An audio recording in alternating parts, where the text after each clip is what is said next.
मारिए ना, माचिस मारिए। हाँ हो गया, उसका फोटो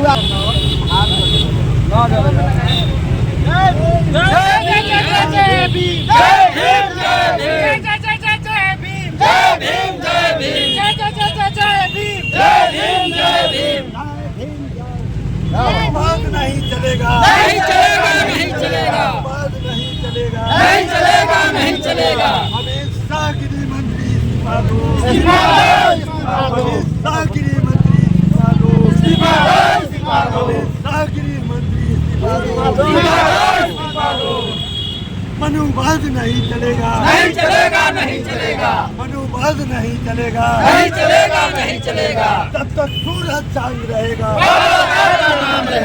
सूरज चांद रहेगा। मंत्री अमित शाह। नमस्कार, आप देख रहे हैं जेबीएस पब्लिक वॉइस में हूँ आपके साथ सुमन कुमार। अभी हम पूर्वी चंपारण जिले के मेसी में हैं और आपको बता दें कि गृह मंत्री अमित शाह के द्वारा जो आपत्तिजनक टिप्पणी बाबा साहब अम्बेडकर पे की गई थी, जिसको लेकर के आज मेसी में अमित शाह एवं मनुस्मृति दहन किया है। आप देख सकते हैं पूरी, और होश में आओ के नारे भी लग रहे हैं। पूरी हम जानकारी लेंगे इनसे। जय भीम, जय भीम, जय भीम। गणेश प्रसाद कुशवाहा, जगदेव विचार मन के संस्थापक अध्यक्ष। आप लोग मनुस्मृति और अमित शाह का पुतला दहन किए, क्यों? जी, इसलिए दहन किए हैं कि शीतकालीन सत्र में भारत के माननीय गृह मंत्री अमित शाह के द्वारा बाबा साहब पर एक टिप्पणी किया गया। अम्बेडकर अम्बेडकर अम्बेडकर जितना तुम लोग रट रहे हो, अगर 100 भगवान का नाम रटो तो 7 जन्म तक स्वर्ग हो जाएगा। तो मैं कहना चाहता हूँ कि अगर भारत का संविधान बाबा साहब के द्वारा नहीं दिया गया होता तो आज इस भारत में बराबरी का कहीं कोई पहचान नहीं होता। अमित शाह जैसे लोग गृह मंत्री नहीं बन पाते, वो कहीं तेल बेचते होते।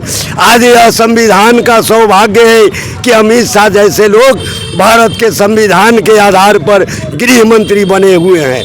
तो आज हम लोगों ने बाबा साहेब के अपमान के बदले में इस भारत सरकार के, भारत के प्रधानमंत्री से गृह मंत्री अमित शाह से इस्तीफा लेने का मांग कर रहे हैं। और हम लोगों का यह कार्यक्रम तब तक जारी रहेगा जब तक अमित शाह इस्तीफा नहीं दे देंगे। बार बार अम्बेडकर और उनके संविधान पर टारगेट क्यों?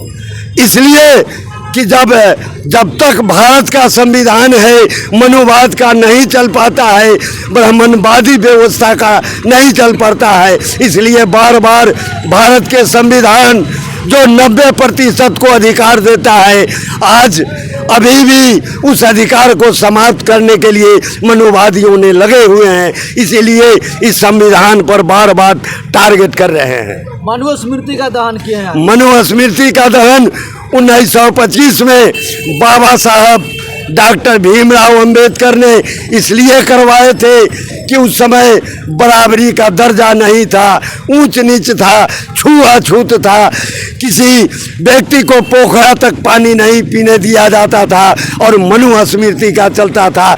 आज हमारे भारत नहीं, दुनिया में इस भारत का संविधान का है, इसलिए मनुस्मृति का दहन हम लोगों ने किया है। चलिए, बहुत बहुत धन्यवाद। क्या परिचय हुआ? मेरा नाम विजय महाराज है। मैं बहुजन संघर्ष मोर्चा का अध्यक्ष हूँ और आज इस कार्यक्रम को पूरे साथियों के साथ, पूरे बहुजनों के साथ यह कार्यक्रम अमित शाह के खिलाफ शीतकालीन में दिया गया था, जो अम्बेडकर करके टिप्पणी किए थे, जिससे पूरे देश के करोड़ों लोगों का अपमान हुआ था। इसी के खिलाफ हम लोग धरना प्रदर्शन और उनका पुतला दहन कर रहे हैं। तो आप लोग भगवान का नाम लेना चाहिए, अम्बेडकर चिल्लाते हैं। अगर भगवान के नाम लेने से हमारे समाज के लोगों का कल्याण हो जाता था, सबसे पहले अमित शाह नाम ले लेते और वो सबसे पहले स्वर्ग में जाते।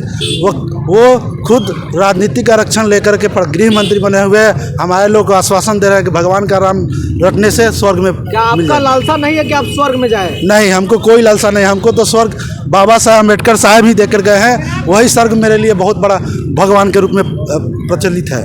मनुस्मृति को आप लाभ चला रहे थे? हाँ, चलाए हैं। इसलिए वैसा कानून इस देश में पूर्व में था, लेकिन हमारे परम पूज्य बाबा साहब अम्बेडकर साहब ने उस कानून को बड़ी बारीकी तरह से समझकर उन्होंने इसका दहन किया था, ठीक उसी प्रकार हम लोग भी इसका दहन किए थे, क्योंकि इसमें कोई मानवतावादी सिद्धांत नहीं है। यह पशु जीने योग्य संविधान है, इसलिए हम लोग इसका दहन किए।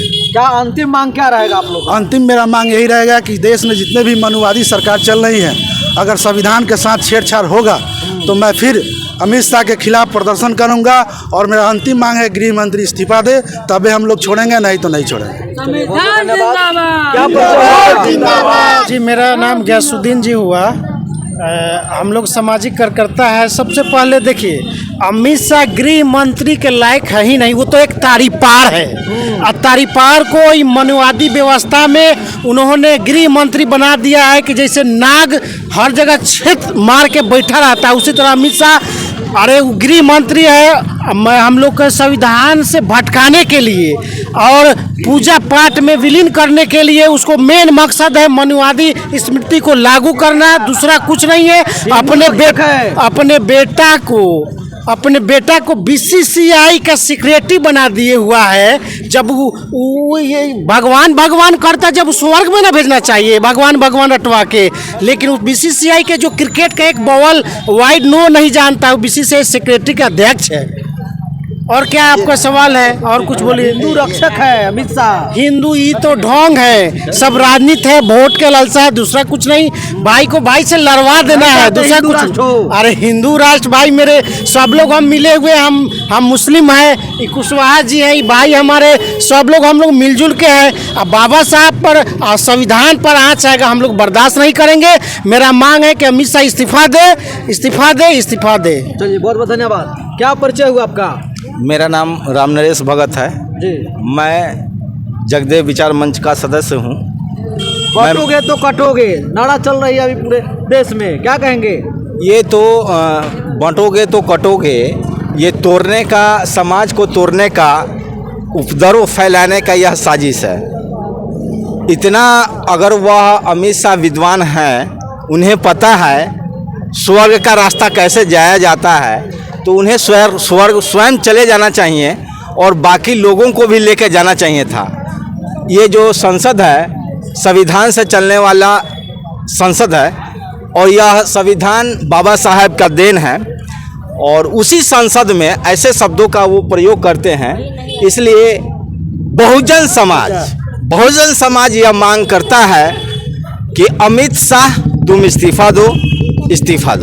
अगर इस्तीफा नहीं देंगे तो क्या करेंगे आप लोग? तो हम लोग जन आंदोलन भयानक छेड़ेंगे। पूरे देश में बहुजन समाज के लोग रोड पर उतरेंगे। नाम हो गया सर गंगाराम, मेरा घर हो गया बरना बांस घाट। और सबसे पहले हमारे बाबा साहब का जो खून हम लोगों के रग रग में जो दौड़ता है, और शरीर में जो भी खून है बाबा साहब का, ये हमारे बाबा साहब के और संविधान के तौर पे जो भी अगर छेड़छाड़ करेगा उसे हम लोग नहीं छोड़ेंगे। इसके लिए चाहे हम लोगों को जो कुछ करना पड़ जाए, पूरे परिवार हम लोग बलिदान देने के लिए तैयार हैं, लेकिन उनके बदौलत जो भी छेड़छाड़ होगा उसके लिए हम लोग कतई भी उसको माफ़ी नहीं करेंगे। हिंदू राष्ट्र की तैयारी चल रही है आप? जी नहीं, यहाँ अगर हिंदू राष्ट्र की अगर बात अगर चलता तो फिर ये सवाल ही नहीं पैदा होता, और ये संविधान में छेड़छाड़ ही नहीं होता। बाबा साहब के नाम से इस तरह गाली की सिस्टम से अगर अपमान किया जाता है, उनको ऐसा हो ही नहीं पता। क्या करेंगे आप लोग?